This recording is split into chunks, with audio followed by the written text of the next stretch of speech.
One of the reasons that I create this video series related to workplace bullying is to correct a lot of the what I consider to be false, misleading, and sometimes dangerous information about workplace bullying that is currently available on the internet, created by people who, though they may be familiar with narcissism, appear less familiar with what workplace bullying really is. And unfortunately, much of the advice for targets of workplace bullying, again, currently available on the internet, is even worse and sometimes just completely useless. And in that information, there appear to be attempts to identify what are called types of workplace bullies, but it's an exercise in futility. All workplace bullies are all exactly the same. They are identical. In my essay that I've written on workplace bullying that totals over 100 pages, in my examples, I describe about 25% of the bullying that I have experienced in the workplace. And I always make a point of including information about workplace bullies' countries of origin, their nationalities, because I live in one of the most diverse areas of my country, as well as their gender, their age, and sometimes also their body type and even sexual orientation.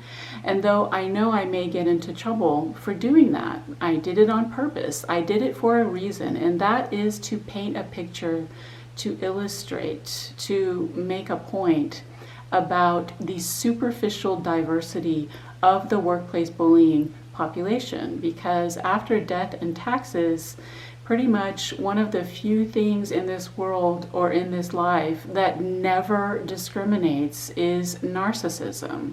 Workplace bullies, like narcissists, are everywhere, and anyone can be a narcissist or a workplace bully. So all of the superficial external labels, gender, age, race, sexual orientation, or body type, are just that.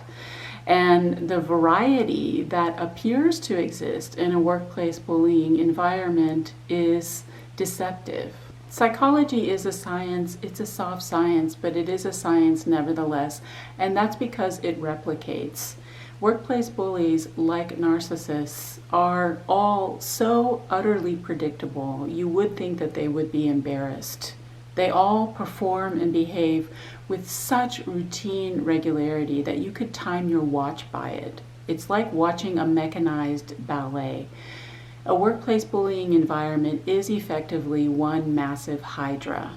If it's not that piece of shit, there's just going to be another piece of shit to take its place. Same narc, different costume changes. Narcissists like to think of themselves as exceptional because narcissists have to be superlative about everything, because they don't do lateral collaborative equality, they don't play well with others, and they don't do teamwork, and indeed sneer at it and look down on it as something that is beneath them. But there is nothing exceptional or even special about narcissists or workplace bullies. When it comes to narcissism, it is important to know the different types of narcissists, namely overt and covert, because if you are interacting in an interpersonal relationship with a narcissist, some of that stuff can be tricky and difficult to identify. But when it comes to workplace bullies, it doesn't matter.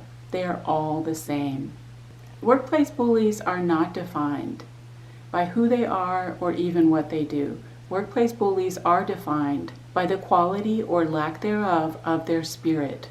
What is a workplace bully? A workplace bully is a low-level spirit.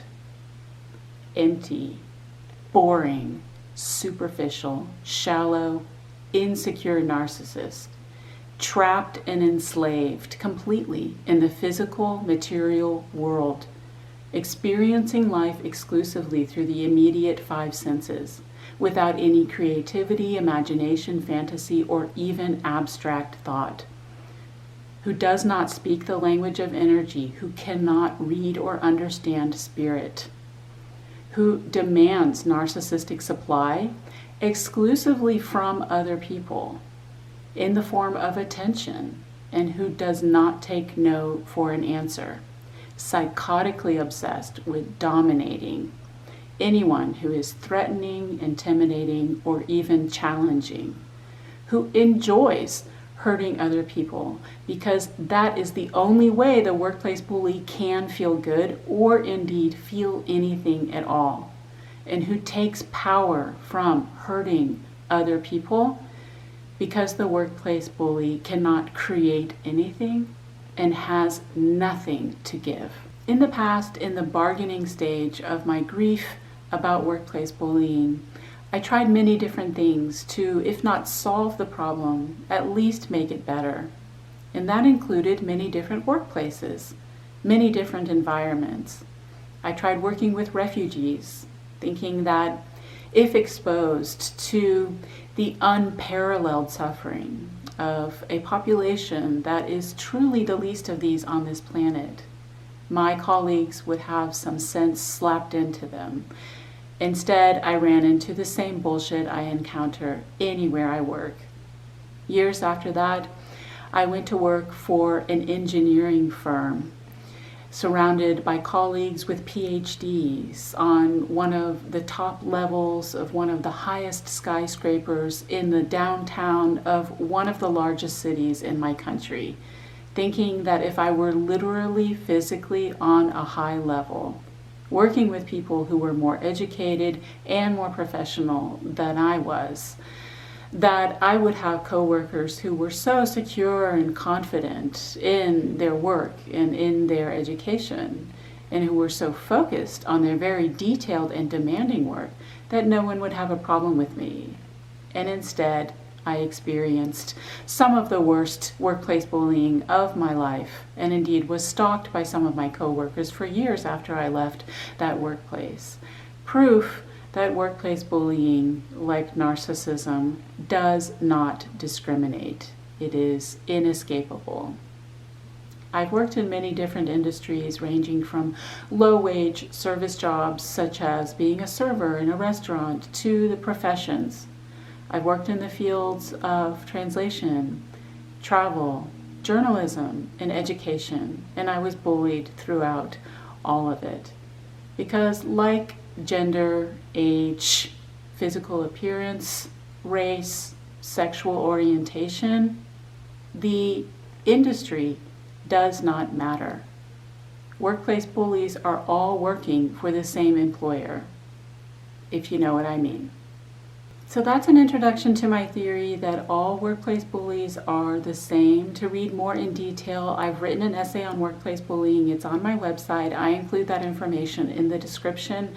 The reason that I create this video series is to establish a forum where targets of workplace bullying can share their stories and experiences in a kind of support group, so you can know, number one, you're not crazy. Workplace bullying is real and your feelings are perfectly valid and justified. And number two, you're not alone. Unfortunately, countless others have experienced the same thing. So I look forward to reading your comments, and I promise to try to respond to each one. Take care.